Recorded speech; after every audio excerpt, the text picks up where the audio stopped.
Hi, and welcome to a tutorial on how to fix your Works Cited using MLA's 8th edition.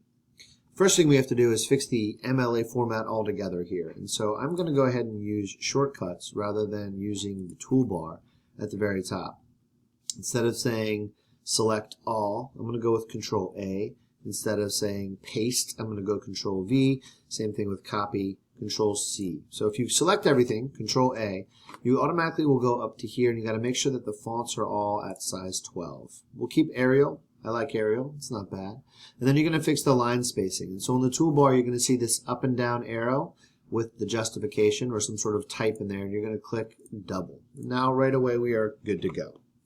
The first thing we then have to do, or the second thing we have to do, is to center the title. And here this is left justified or alignment, center justified or alignment, right justified or alignment. And this is called full justification, where both the left and the right are the same, aligned on the left and the right.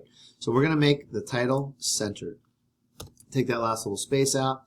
Then we're going to take a look at some of the issues that we see with this Works Cited. First entry is Palmer. Then I have a hard time seeing if this is another entry or if this is the second line of that first entry. And so we're going to fix what are called the hanging indents. And the hanging indent is basically where you try to tab in or create a space so that for the second, third, fourth, etc. lines of a Works Cited, we know that that is part of that entry and not a separate entry itself. And so if I hit tab, as I normally would, something goes skewy in the Google Docs. And so we don't actually do the same thing if I hit tab. I'm going to hit Control Z to undo that. For some reason we have to hit enter, nothing will happen, and then tab, and that works fine.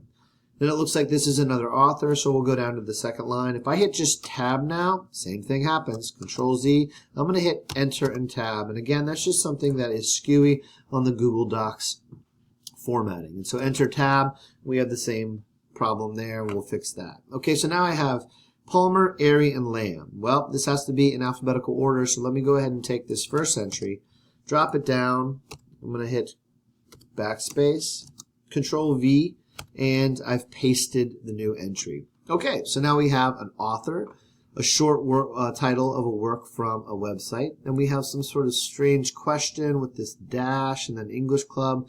I'm not quite sure what that is. You don't need to put web or print anymore in your citations or Works Cited, so we're going to fix that. And then because there is no date of publication, the student has entered an access date, which is fine. Used inverted date style, which is the day, then the month, then the year. So that's fine, but maybe there was actually a publication date for this entry, so we'll check that out. So what I'm going to do is I'm going to go ahead and I'm going to just take the three first entries. Again, that's the author, the title, and then this website. It looks like a website. And I'm going to actually select them, Control C, and I'm going to go ahead and paste them into another box. Well, I'm not quite sure if this is the website or not. What is Pop Music English Club? English Club is the website title. Up here, English Club is the website. So that's one thing that I can fix right away. And let's go ahead and do that right now.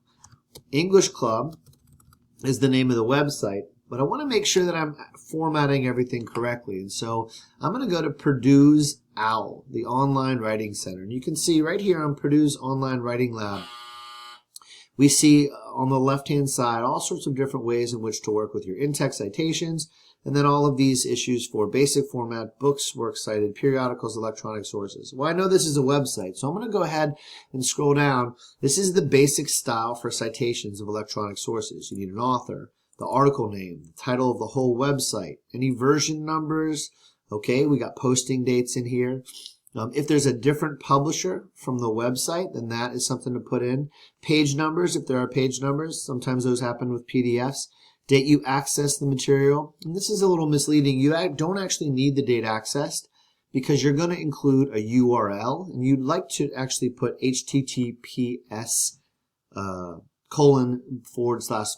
because that way the person can actually access the work itself. And then if there are any what are called containers, and that would be if it's a collection of short stories, etc., etc. And so let's go ahead and scroll down. This is not an entire website. This is just a page on a website. And it looks like if we go back, there is no author here. And so it says contributor Matt Airy, but he's not necessarily an author. It looks like there's no way to discern whether this is his work or somebody else's. So I'm going to fix a couple little things right now.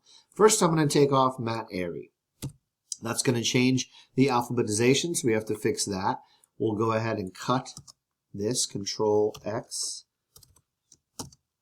Control V, and I'm bringing my cursors back up each time so I can work with it. Then I'm going to go back. Okay, then the article title is what is pop music? Well, let me see what it says in Purdue. Okay, I have to put quotation marks around that, and so I'm going to go here. What is pop music? Question mark. Okay. Then I'm going to go back to Purdue, and it says I need to italicize the website itself. And so if I go to the actual website, it's called English Club. Up here, capital E, capital C. All right, well, I'm going to go ahead and type that in. What is Pop Music English Club? And we're going to italicize that, Control I. The next thing I need is I need to make sure that there is no date of publication. It doesn't look like there's a date. If I scroll all the way to the bottom, it doesn't say anything. And so, yeah, we're probably going to want to put an access date on this. Let me go to what it says. Okay, I got to have a comma. Then I need the URL and then the access date. All right, well, let me grab the URL. Go ahead and click on that box at the top. I'm going to hit Control C, and I need to put a comma here. I'm going to Control V. Okay, I need a period, and then I'm going to get the access date. I go to the bottom of my screen. It's the 13th. Just accessed 13 December. We got a little bit of an issue now because of the way that this has been formatted. So I'm going to go ahead and hit tab again. Up, there's that problem.